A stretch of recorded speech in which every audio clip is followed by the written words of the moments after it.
안녕하세요. 모두의 운동입니다. 평소 웨이트 트레이닝을 꾸준히 하는 사람이라면 자신이 힘들게 만든 근육이 부상, 수술, 휴가, 시험 기간 등 여러 가지 이유로 운동을 하지 못해 근손실이 발생하지 않을까 하는 걱정에 많은 스트레스를 받고 있을 겁니다. 하지만 근육은 우리의 걱정만큼 단기간에 쉽게 사라지지 않습니다.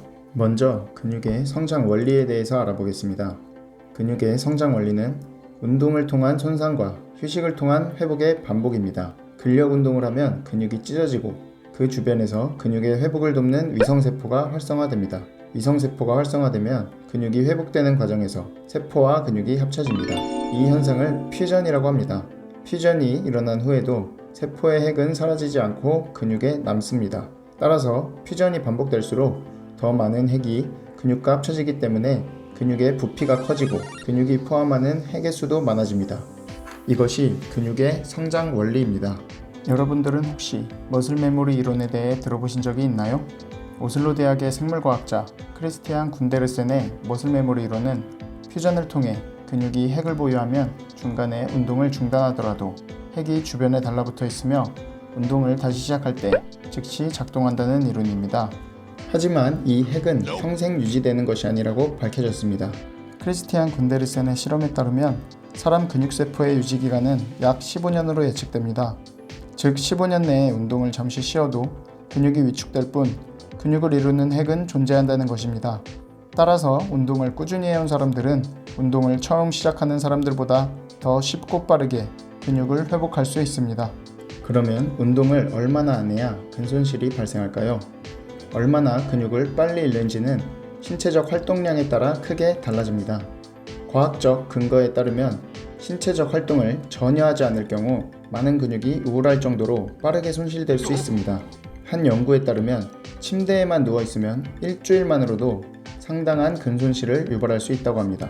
그러나 운동을 전혀 하지 않더라도 대부분의 사람들은 침대에서 일어나 정상적인 일상활동을 하고 있을 겁니다. 그리고 실제로 웨이트 트레이닝을 하지 않더라도 단지 그냥 걷는 것이 하루 종일 침대에 누워있는 것보다 근육 손실을 예방하는 데 훨씬 좋습니다.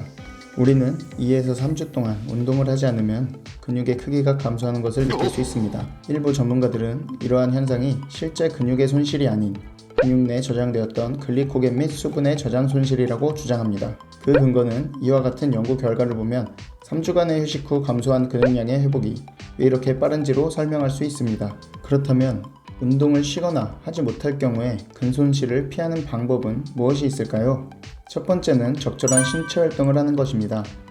침대에 누워있는 것은 그냥 걷고 정상적인 일상생활을 하는 것보다 훨씬 더 높은 근손실의 가능성을 가지고 있습니다. 왜냐하면 이러한 단순한 움직임으로도 대부분의 근육을 어느 정도 활성화하여 사용하기 때문입니다. 위 자료를 보면 침대 휴식, 정상적인 일상활동, 고반복 체중 트레이닝, 점진적 웨이트 트레이닝 순으로 높은 근손실의 가능성을 가지고 있습니다.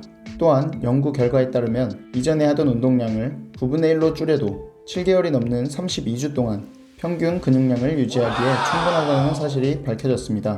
따라서 주 1회 정도의 적절한 운동은 근손실을 예방하는 데 큰 도움이 됩니다. 두 번째는 적절한 칼로리를 섭취하는 것입니다. 새로운 근육을 만들고 유지하기 위해서는 적당량의 칼로리를 섭취해야 합니다. 칼로리 결핍은 단백질 합성과 분자 동화 작용 신호를 억제함으로써 근육 잠재력을 손상시키지만 과잉 칼로리는 근육 성장 촉진을 위한 이상적인 환경을 제공합니다. 유지 칼로리 섭취량을 계산하는 방법을 잘 모르는 경우 가장 쉬운 방법은 체중의 33을 곱한 다음 시간 경과에 따른 체중 증감 추세를 관찰하는 것입니다. 관찰 결과 체중이 유지된다면 유지 칼로리 섭취량을 찾았을 가능성이 큽니다. 반면에 체중이 감소하거나 체중이 증가하면 유지 칼로리 섭취량에 도달하기 위해 칼로리를 더하거나 감하여 조정하면 됩니다. 세 번째는 충분한 단백질을 섭취하는 것입니다. 근육량을 유지하기 위해서는 충분한 단백질 섭취가 중요합니다.